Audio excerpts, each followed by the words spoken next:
Feelings that are unspoken are unforgettable. You know, there's something just so powerful about all the unspoken things that go on in our lives, in our thoughts, in our hearts, my friend. The things that we're even too afraid to say to God. The prayers that we're so afraid to pray because we're still so afraid of being disappointed. Understanding that it is not our will that should be done, but God's. And so we wonder if some of the things that we want, that we desire in our hearts, are even from God, or if they're just from this world, if they're just sinful temptations that the devil tempts us with, that our broken human nature simply allows for. And that's one of the most heartbreaking things to feel and hold in. It makes you want to die. It kills a part of you to not be able to say these things, to tell them that you love them, because you're afraid of being rejected, of pushing them away. And maybe you really do know how they would react, and maybe that is how they would. So I'm not going to say that's, just do it, my friend, because I know that's not easy. But at the very least, bring them to the one, the only one, who is fully capable of hearing all that you have to give to him in this day, my friend.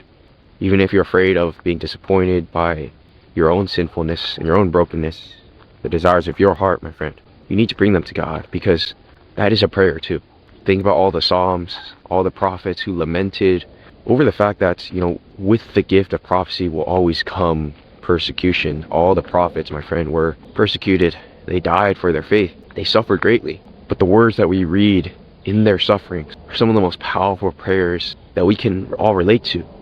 Even hundreds and thousands of years later, my friend, they still hold true, because there's something so profoundly deep that resides in certain things that go unspoken. Because if words alone could contain all of the pain, the anguish, the reality of this suffering in this life, my friend, of the cross, if words could ever fully contain these experiences, could contain God, my friend, then God wouldn't really be all that great, would it? There wouldn't be anything more to pursue in this life if it could all be summed up and understood and felt and defined in just a few simple words. And that's why it's important to remember and remind yourself of the fact that Jesus is the Word made flesh. He's not a book, he is a person. And so on the days where your hearts are heavy, where you can no longer speak these words, bring them to Jesus, my friend. He will understand, and he will help you get through this. But until that day, I just ask you that you keep persevering in these moments and keep bringing them back to God. And as long as you keep doing that, my friend, I have no doubts that your prayers will be answered. I love you, my friend. Peace.